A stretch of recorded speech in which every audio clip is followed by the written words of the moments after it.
Hello everyone, पिछले 6 से 8 महीने में अगर किसी चीज की कॉन्स्टेंटली टेक वर्ल्ड में बात हो रही है वो है आर्टिफिशियल इंटेलिजेंस। अगर आपका कोई भी टेक्निकल बैकग्राउंड नहीं है फिर भी आपको आर्टिफिशियल इंटेलिजेंस को बिल्कुल ही स्क्रैच से बेसिक सीखने हैं, then congratulations, you found the right video. ये 10 मिनट की वीडियो बिल्कुल ही वैल्यू पैक्ड होने वाली है, तो मैं रिकमेंड करूंगा कि तुम साथ साथ इसके नोट्स भी बनाओ। बाय द वे, ये कोर्स कहीं ना कहीं 30 से 50 हजार के पेड कोर्स जितना वैल्यूएबल है, जाके इसका मार्केट रिसर्च कर सकते हो। ये वीडियो तुम्हें फ्री में यूट्यूब में मिलने वाली है, but treat this as a paid course. तो शुरू करते हैं ब्रॉडेस्ट पॉसिबल क्वेश्चन से। What is artificial intelligence? Basically AI एक सब्जेक्ट ऑफ स्टडी है, जैसे फिजिक्स, मैथमेटिक्स और कोई भी अदर सब्जेक्ट्स होते हैं। जैसे हम फिजिक्स के अंदर बहुत सारे सब टॉपिक्स पढ़ते हैं, जैसे थर्मोडायनामिक्स। आर्टिफिशियल इंटेलिजेंस के अंदर सिमिलरली एक सब टॉपिक है मशीन लर्निंग। अगर हम इससे एक लेयर और डीप जाए तो हमें मिलता है डीप लर्निंग। डीप लर्निंग के अंदर हम पढ़ते हैं डिस्क्रिमिनेटिव एआई और जनरेटिव एआई के बारे में। लार्ज लैंग्वेज मॉडल एलएलएम्स जो होते हैं वो भी डीप लर्निंग के अंदर आते हैं। ऑल्सो लार्ज लैंग्वेज मॉडल और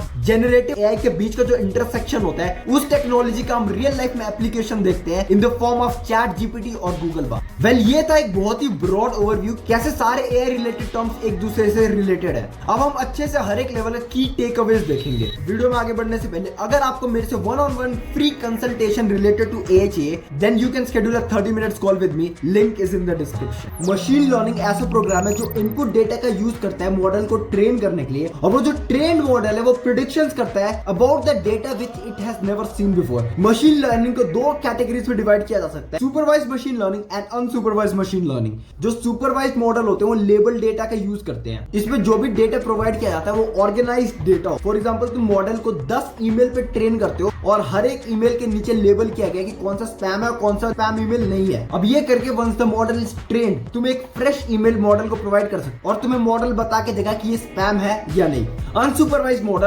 अनलेबल्ड डेटा का यूज करता है। जब भी इस तरीके के मॉडल को डेटा सेट प्रोवाइड किया जाता है, उनमें पैटर्न्स ढूंढता है और उन्हें अलग अलग ग्रुप में बांट देता है और उन ग्रुप्स के बेसिस पे प्रेडिक्शंस करता है। फॉर एग्जांपल, अलग अलग फूड टाइप्स का तुम एक डेटा प्रोवाइड कर सकते हो विदाउट लेबलिंग देम, जो कि नेचुरली हेल्दी और अनहेल्दी की कैटेगरी में फॉल करते हो। एक बार ये मॉडल ट्रेन हो गया, अगर तुम मुझे कोई भी नया फूड आइटम दिखाओगे, it will be able to categorise whether it's a healthy food और नॉट। यहाँ पर ध्यान देने वाली बात ये है कि जो भी हमने अनसुपरवाइज्ड मॉडल में जो डेटा डाला है उनको लेबल नहीं किया, ना उनका नाम दिया है, ना उनके कैरेक्टरिस्टिक्स दिया, नथिंग। बस हमने एक रॉ डेटा प्रोवाइड किया है। वेयर एज अगर हम ये सेम डेटा सुपरवाइज्ड मॉडल में डालते हैं तो हर एक चीज मेंशन करते हैं, फूड कॉम्पोजिशन, कितने कार्बोहाइड्रेट्स है, कितने प्रोटीन्स है, everything would have been mentioned. That's the key difference. अब अगर हमें मशीन लर्निंग समझ आ गया, now we can move on to deep learning, जो कि मशीन लर्निंग का ही एक टाइप है which uses artificial neural network. Tension लेने की कोई बात नहीं है, तुम्हें बस ये याद रखना है, it is inspired by human brain and look something like this, layers of nodes and neurons. यहाँ पर जितना ज्यादा लेयर होगा उतना ही पावरफुल मॉडल होगा। अब ये जो न्यूरल नेटवर्क है,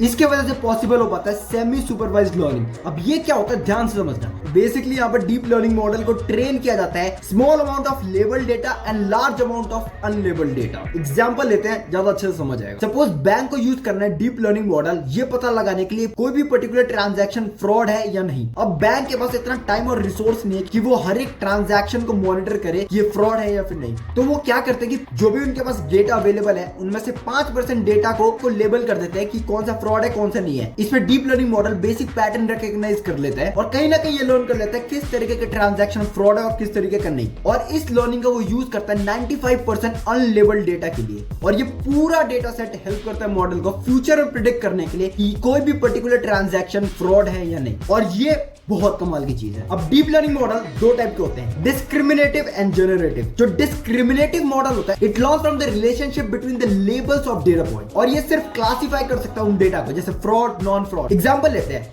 हमने अलग अलग पिक्चर ली डॉग और कैट्स की और हर एक को करेक्टली लेबल कर लिया कौन सा डॉग है कौन सा कैट है। अब हम जब मॉडल के अंदर इनपुट डालेंगे डॉग पिक की तो वो हमें खुद पे खुद लेबल करके देगा। अब फाइनली हम आगे बढ़ते हैं जेनरेटिव एआई पे। जो जेनरेटिव एआई होता है वो ट्रेनिंग डाटा के पैटर्न्स को लर्न करता है। फिर जब भी हम कभी टेक्स्ट इनपुट डालते हैं तो वो हमारे लिए बिल्कुल ही नई चीज जनरेट करके दे देता है based on the pattern is just learn from the training data. For example, फिर से हम डॉग्स कैट्स की अलग अलग पिक्चर लेते हैं, लेकिन हम इस बार इसको लेबल नहीं करते हैं, बस मॉडल को पिक्चर प्रेजेंट करते हैं। वो इन इमेजेस में पैटर्न ढूंढेगा। जैसे डॉग के केस में इसके 4 पैर है, ये भौंकता है, डॉग इसको डॉग फूड पसंद है, ये सारे डेटा को लर्न करेगा। फिर अगर हम मॉडल में टेक्स्ट इनपुट डालते हैं, जैसे give me a picture of a dog, फिर वो कंप्लीटली नए डॉग की पिक्चर जनरेट करके दे देगा तो शायद इस दुनिया में एग्जिस्ट भी ना करे। प्रो टिप, अगर तुम्हें पता लगाना है कोई भी आउटपुट जेन एआई है या नहीं, अगर आउटपुट नंबर हो, क्लासिफिकेशन हो जैसे फ्रॉड, नॉन फ्रॉड या फिर प्रोबेबिलिटी हो, then it is not gen AI. But अगर आउटपुट नेचुरल लैंग्वेज हो, टेक्स्ट और स्पीच, ऑडियो हो, इमेज हो, then it is definitely generative AI. Gen AI generates new samples that are similar to the data it was trained on. यहाँ पर जेन AI के अलग अलग टाइप होते हैं जिनमें काफी सारे टूल्स को हम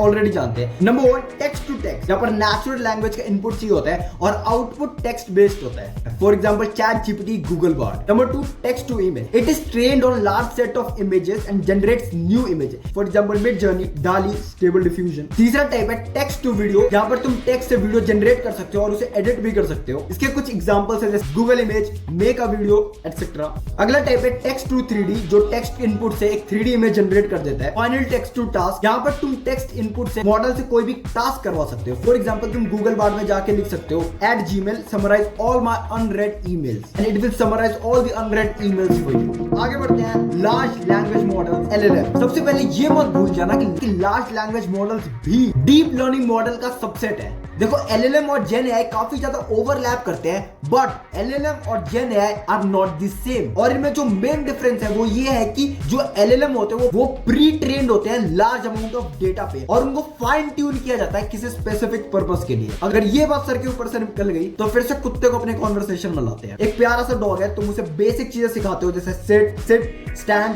हैंडशेक, व्हाटएवर एक्सेट्रा, लेकिन फिर ये कुत्ता तुम देखते हो काफी स्मार्ट है और तुम इसे भर्ती कर देते हो दिल्ली पुलिस में, तो दिल्ली पुलिस इसे अपने हिसाब से एक स्पेसिफिक पर्पस के लिए ट्रेन करेगी। इसको हैंडशेक सिखाने की जगह इसके स्मेल सेंसेस को ज्यादा स्ट्रॉन्ग करने की कोशिश करेगी। तो पहले ये कुत्ता प्री ट्रेन्ड था, अब ये बन चुका है फाइन ट्यून। अब यही सेम चीज अप्लाई होती है LLM के लिए भी, जो प्री ट्रेन्ड होता है बेसिक टास्क के लिए जैसे text classification, text generation, document summarization etcetera. फिर से छोटे इंडस्ट्री स्पेसिफिक डेटा से फाइन ट्यून किया जाता है जिससे इंडस्ट्री स्पेसिफिक प्रॉब्लम्स को सॉल्व कर पाता है, जैसे finance, health care, entertainment etcetera. अब हम इसका एक रियल वर्ल्ड एप्लीकेशन देखते हैं। जैसे कोई हॉस्पिटल एक प्री ट्रेन्ड LLM को गूगल या ओपन एआई से खरीदता है और फिर उसे फाइन ट्यून करता है खुद के मेडिकल स्पेसिफिक डेटा पे, जिससे कि उस हॉस्पिटल की किसी भी बीमारी को डायग्नोज करने की एक्यूरेसी कहीं ज्यादा बढ़ जाती है। अब इससे दोनों का फायदा हुआ, जो बड़ी बड़ी टेक कंपनीज है वो बिलियंस ऑफ डॉलर्स लगा के ये LLM क्रिएट कर सकती है और कुछ स्मॉल इंस्टीट्यूशन को भेज सकते हैं जिनके पास इतने पैसे और रिसोर्स नहीं होते, बट उनके पास इंडस्ट्री स्पेसिफिक डेटा होता है जिससे कि वो LLM को फाइन ट्यून कर सके। So this pretty much creates a win-win situation